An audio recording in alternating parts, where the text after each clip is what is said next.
Hello. My girlfriend packed her bags overnight and told me, I can't handle this right now.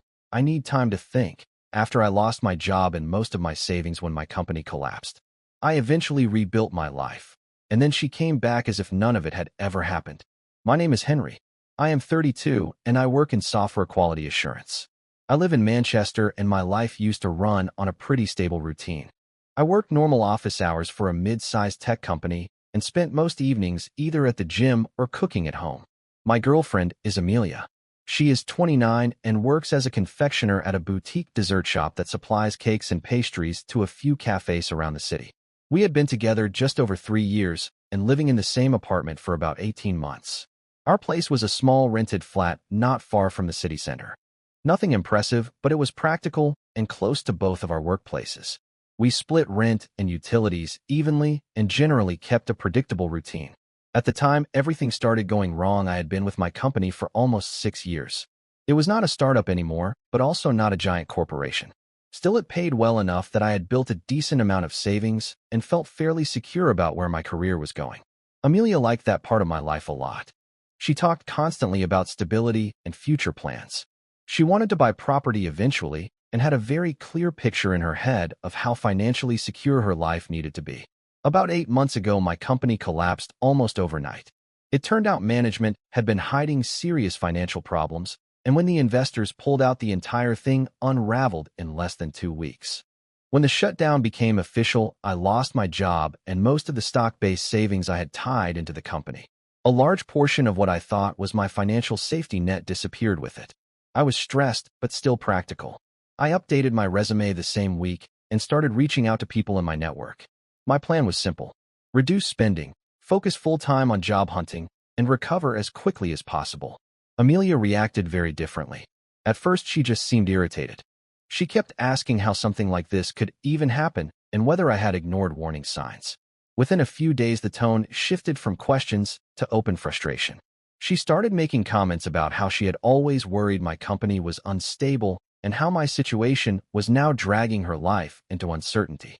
Then one morning I woke up and immediately noticed 2 things. Her suitcase was open on the bed, and Amelia was already packing. At first I thought she was just organizing something.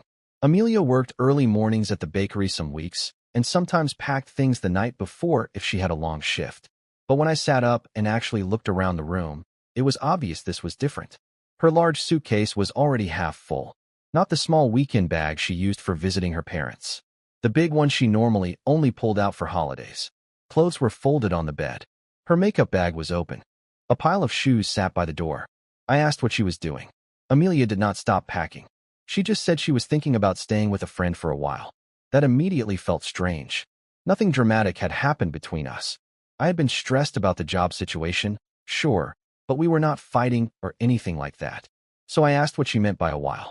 She sighed like the question itself annoyed her.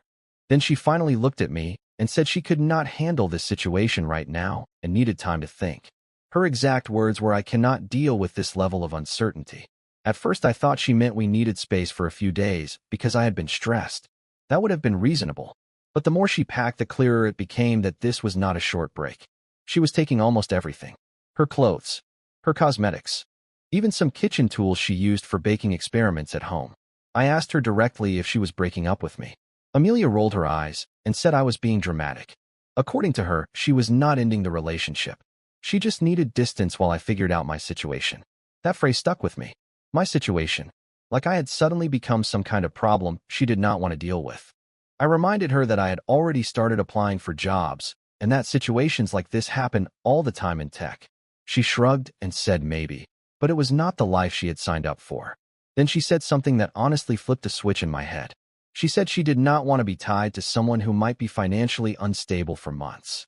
And she said it in the same calm tone someone uses when they are explaining a minor inconvenience. I remember sitting there on the edge of the bed trying to process what she had just said. Up until that moment, I had assumed Amelia was reacting emotionally to stress. People say strange things when they feel uncertain. I expected the conversation to calm down once we talked through it. But the way she said it made it clear this was not emotional. It was calculated. She kept folding clothes while talking, completely calm, like she was explaining a scheduling conflict. I asked her what exactly she expected me to do. Companies collapse sometimes. It was not like I had gambled our money away or quit my job without a plan. She shrugged and said that might be true, but the end result was still the same. I no longer had a job and most of my savings had disappeared. Then she added that she had worked too hard building stability in her life to suddenly live with financial chaos. That word again, chaos. At that point, I reminded her that we split everything evenly. I had always paid my half of the rent and bills. Even now, I still had enough savings to cover several months without any issue. She waved that off like it did not matter. According to her, the problem was not this month. The problem was the uncertainty of what came next. She said she did not want to wake up every morning wondering if her partner would still be unemployed 6 months from now. I asked if she seriously believed I would just sit around doing nothing. Amelia gave me a look that honestly felt insulting. She said she did not know what I would do because clearly my judgment about the company I worked for had already been wrong. That comment hit harder than anything else she had said. 6 years of work, long nights, promotions, building a career. And suddenly she was talking about it like I had made some stupid decision. Then she zipped the first suitcase and stood up. She told me again that she needed time to think, and that being around my situation right now was stressing her out too much. She finished packing the second suitcase about 10 minutes later. The whole apartment felt strangely quiet while she moved around collecting the last few things. A couple more bags appeared by the door. Her laptop, a box with baking tools she used when experimenting with desserts at home. It was obvious this had not been a sudden decision she made that morning. She had thought about it, probably for several days. I asked where she was planning to go. Amelia said she would stay with a friend for now. One of her co-workers from the dessert shop had a spare room. The way she said it made it sound temporary, like she was just stepping away from a stressful situation for a bit. But everything about the way she packed suggested something else.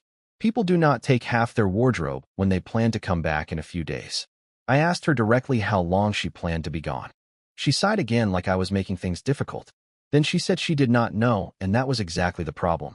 Everything in my life was uncertain now, and she needed distance from that. That sentence pretty much confirmed what I already suspected. She was not leaving because we had some huge fight. She was leaving because my job had disappeared, and suddenly I no longer looked like a safe investment. Before walking out, she repeated the same line one more time. She said she could not handle this right now and needed time to think. Then she added something that honestly made the situation feel even colder. She said maybe once things in my life stabilized, we could talk again. Like the relationship had just been placed on pause while she waited to see how my career recovered. She dragged the suitcase into the hallway. I stood by the kitchen counter watching the whole thing happen, still trying to decide if I should even argue about it anymore. In the end, I did not. She opened the apartment door, pulled the suitcase into the corridor, and walked out without looking back. The door closed behind her. And just like that, Amelia was gone. The first thing I noticed after she left was how quiet the apartment felt. Not peaceful quiet. More like the kind of silence that happens after something breaks. Her side of the closet was almost empty. A few random hangers and a pair of old sneakers were still on the floor. Everything else was gone. The kitchen looked strange too. Amelia loved baking and usually had half the counter covered with ingredients or tools. Now a lot of that space was suddenly clear. For about an hour, I just sat there trying to process what had happened. 3 years together, and the relationship had basically ended in the span of one morning because my company collapsed. No cheating, no massive fight, no long drawn-out argument. Just a financial setback, and she decided she did not want to be around for it. Later that afternoon, she finally sent a message. It was short. She said she hoped I understood that this was not personal. She just needed space to figure out what she wanted and could not deal with the stress of my situation right now. That phrase again. My situation. She also said she did not want to block me or cut communication completely. According to her, we should stay in touch and see where things stand once everything settles down. I read the message 3 times. The thing that bothered me most was how casually she treated the entire situation. Like the relationship had simply been paused while she waited to see if my life recovered. As if I was some kind of investment that had temporarily dropped in value. I did not respond immediately. Instead, I focused on the practical things. I went through my finances again, canceled a few unnecessary subscriptions, started applying to more positions that same evening. The job market in tech can move fast if you stay aggressive. And if I am being honest, that was the moment my mindset about the relationship quietly shifted.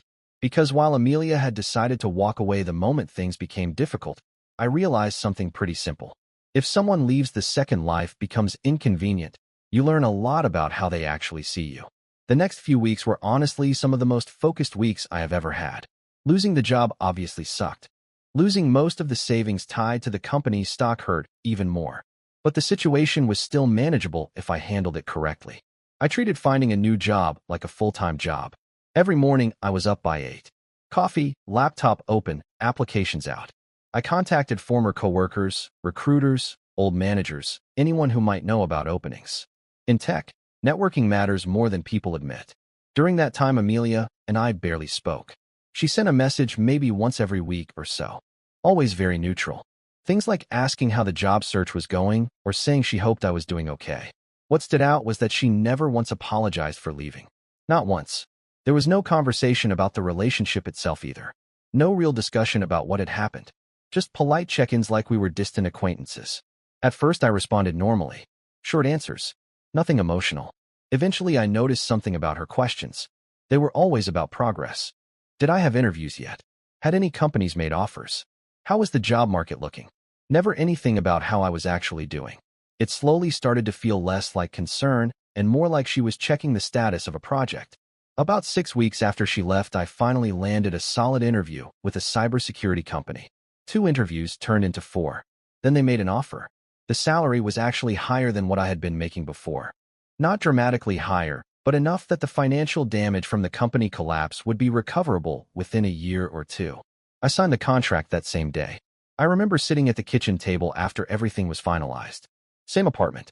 Same quiet kitchen where Amelia used to spend hours experimenting with new desserts. Except now the place felt completely different. Because by that point something had become very clear to me. The worst part of the entire situation had not been losing the job. It had been seeing exactly how quickly someone could walk away when things stopped being convenient. And that realization was going to matter later in a way Amelia definitely did not expect. I started the new job about 2 weeks later. The company was structured, stable, and a lot more transparent than the last place. My schedule settled quickly. Regular hours, decent team, clear expectations. Within the first month, I already felt like the chaos from the previous company collapse was fading into the background. Financially, things also started improving faster than I expected. The new salary was better. My expenses had dropped since Amelia left. I kept the same apartment for a while because breaking the lease early would have been pointless, but overall my monthly costs were lower. Life slowly became quiet again. During that time, Amelia still sent the occasional message. About once every couple of weeks. Still the same pattern. Polite tone. Casual questions. How is the new job search going? Are things getting better? Did you hear anything back yet? What she did not know was that I had already signed the new contract by the time her last message came in. I did not tell her immediately. Part of me wanted to see something first. I wanted to see whether she would ever actually acknowledge what happened when she left. Weeks passed, and that conversation never came. Then one evening about 3 months after she walked out, I got a message that felt noticeably different. Instead of a quick check-in, it was a long paragraph. She said she had been thinking a lot lately about us. She wrote that the time apart had helped her gain perspective.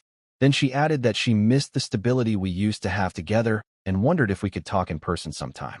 I remember reading that message and just sitting there for a moment. Because the timing was almost perfect. By that point, my new job was already going well. My financial situation was stabilizing quickly, and suddenly Amelia wanted to reconnect. No apology. No acknowledgement of the way she left. Just a calm suggestion that maybe we should talk again now that enough time had passed. As if the entire situation had simply been a temporary inconvenience. And that was the moment I realized something. Amelia probably thought she had paused the relationship. But from my perspective, something very different had happened the day she packed those suitcases. When Amelia sent that long message about wanting to reconnect, I did not answer right away. Not because I was unsure about anything. By that point, I already knew exactly how I felt about the situation. I mostly wanted to see how she would follow up. 2 days later, another message appeared. She asked if I had seen her previous text and said she had been thinking a lot about us lately.